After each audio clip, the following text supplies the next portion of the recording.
Bien, donc voici la troisième vidéo qui fait le point sur les prérequis nécessaires pour pouvoir comprendre la leçon sur additionner, soustraire ou comparer des fractions qui n'ont pas le même dénominateur.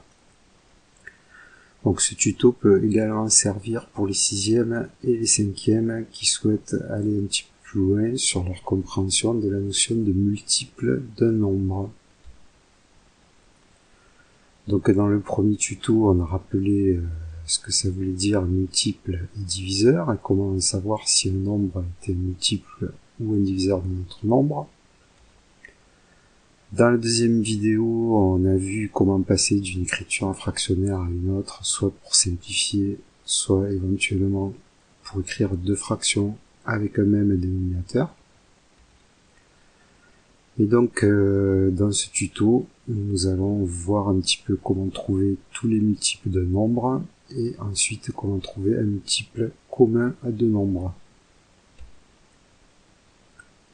Donc commençons par trouver la liste des multiples d'un nombre. Bon, déjà, les tables de multiplication fournissent les premiers multiples d'un nombre. Donc ici j'ai mis la table de multiplication par 8. Et donc dans cette colonne, on a les premiers multiples de 8. Donc 8, 16, 24, 32, 40, 48, 56, 64 et 72. C'est le début de la liste des multiples de 8. Mais évidemment, c'est que le début de la liste, puisqu'on peut continuer. 8 fois 10, 80, c'est le 10e multiple de 8. Le 11e multiple de 8, c'est 8 fois 11, 88. Le 12e multiple de 8, c'est 96, et etc. Bien sûr, 8 fois 13, 8 fois 14, 8 fois 15, 8 fois 16, jusqu'à l'infini. Donc évidemment, puisque la liste des multiples d'un nombre est infinie, on va jamais vous demander de l'écrire en entier. Pour le calcul fractionnaire, en fait, il faudra poursuivre la liste, vous le verrez quand vous aurez avancé dans la leçon, jusqu'où vous aurez besoin de l'avancer, ça dépend en fait du calcul à effectuer. Donc du coup il faudra bien essayer de réfléchir pour comprendre à quel moment on s'arrête, parce que des fois il y a des élèves, ils écrivent 10, 15, 20 multiples de nombre, alors que le troisième par exemple serait suffisant. Maintenant, évidemment, que faire pour les nombres qui sont pas dans les tables, c'est-à-dire sur les nombres supérieurs à 10. Donc, peut être intéressant pour vous d'aller voir le tuto vidéo reconstruire une table de multiplication, qui est dans la playlist sur les divisions pour les sixièmes. Mais petit exemple quand même avec les multiples de 14, évidemment ça correspond à ce qu'on explique pour reconstruire une table ou pour produire une table d'un nombre supérieur à 10.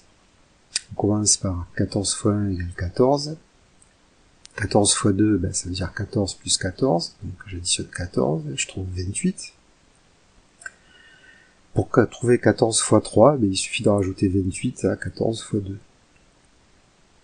Qu'est-ce que j'ai dit? Il suffit de rajouter 14 à 14 fois 2, c'est-à-dire à 28.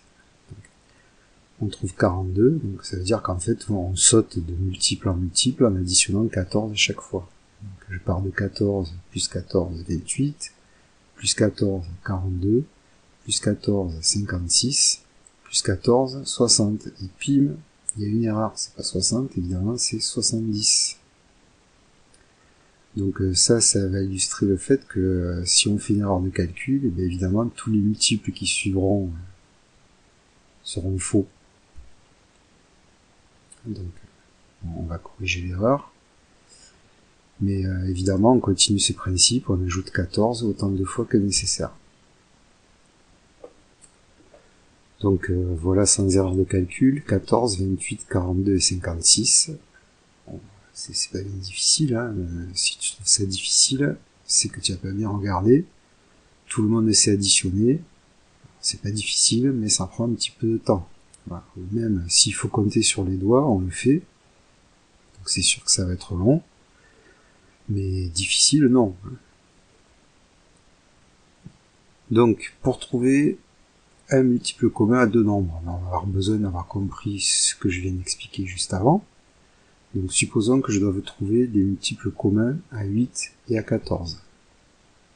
Donc, je commence à dresser la liste des multiples de 8. Alors bon, tu comprendras plus tard que là, je suis allé relativement loin, mais il n'y a pas forcément besoin d'aller aussi loin. Voilà, j'ai repris tout ce qu'on avait fait dans la première explication. On était allé jusqu'à 8 fois 12, donc 96. Je suis allé jusqu'à 96. Parallèlement, donc tu vas voir, on va produire les deux listes et on va avancer en basculant de l'une à l'autre. Donc j'ai mis la liste là des premiers multiples de 14 qu'on vient de voir, hein, 14 fois 1, 14 fois 2, etc. Les 5 premiers. Et déjà, on est allé assez loin pour voir que 56 est à la fois un multiple de 8 et un multiple de 14.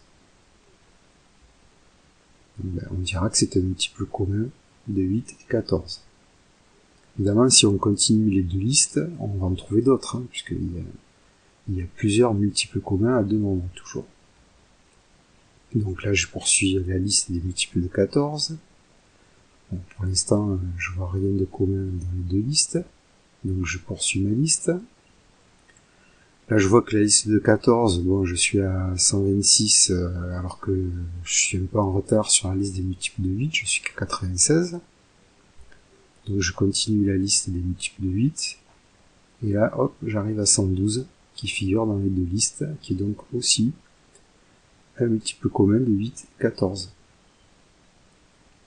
Alors, bon, on n'a pas besoin, on verra, d'aller aussi loin, hein, c'est juste pour que vous compreniez à la fois qu'il faut faire progresser les deux listes en même temps, et aussi que vous compreniez qu'il y a plusieurs multiples communs à un nombre. Donc on va continuer, on va s'amuser un peu, on continue la liste des multiples de 14, et celle des multiples de 8. Bon, on regarde un petit peu, on voit bien que pour l'instant il n'y a pas d'autres nombres en commun sur les deux listes. On va continuer la liste des multiples de 14, puisque on est à 154, c'est plus petit que 168, donc on va pouvoir avancer un peu. Et hop, magique, on constate que on a encore un multiple commun. 168 est un multiple commun à 8 et 14. Donc comme je viens de le dire, pour le cours sur les fractions, on s'arrêtera dès qu'on en a trouvé, c'est-à-dire à 56.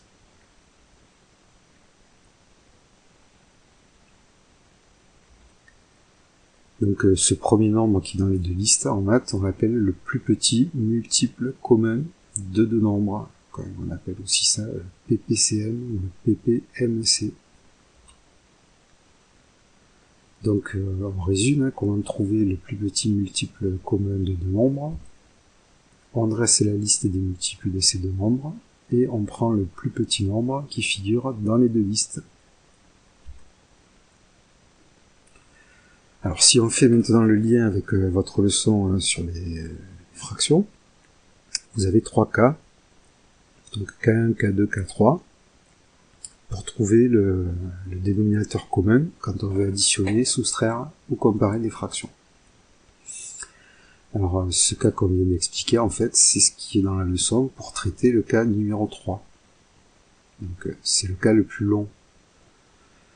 La bonne nouvelle, c'est que quand on a compris celui-là, on peut tout faire, puisqu'en fait, il marche aussi pour le K1 et pour le K2. Alors, faisons une petite pause. Si cette méthode fonctionne pour tous les cas, alors pourquoi est-ce qu'on apprend le K1 et le K2?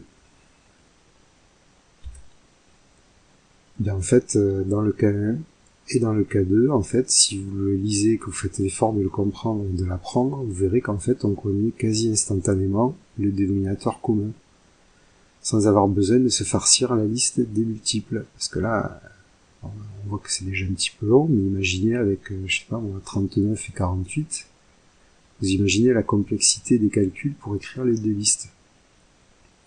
Donc dans le K1, on connaît instantanément le plus petit multiple commun, en fait, donc le dénominateur commun à choisir, puisque c'est le plus grand des deux nombres. Et dans le cas 2, on le connaît aussi instantanément, puisque c'est le produit des deux dénominateurs.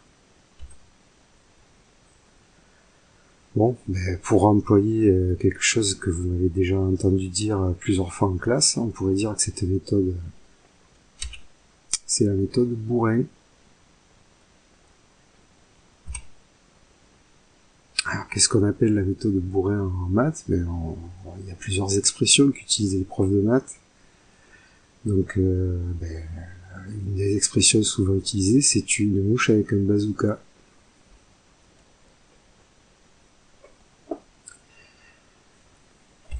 Voilà pour cette troisième vidéo. Donc, qui vous expliquait comment trouver un multiple commun à deux nombres. Alors, au départ, je voulais faire que 3 vidéos. Donc, la première pour rappeler les notions de multiples et de diviseurs. La deuxième pour passer d'une écriture fractionnaire à une autre. Et la troisième pour trouver un multiple commun à deux nombres. Et là, j'ai décidé d'en faire une quatrième, parce que quand vous lirez un petit peu le cours, vous verrez que pour savoir si on est dans le cas 1, le cas 2 ou le cas 3, il va falloir apprendre à dresser aussi la liste des diviseurs d'un nombre.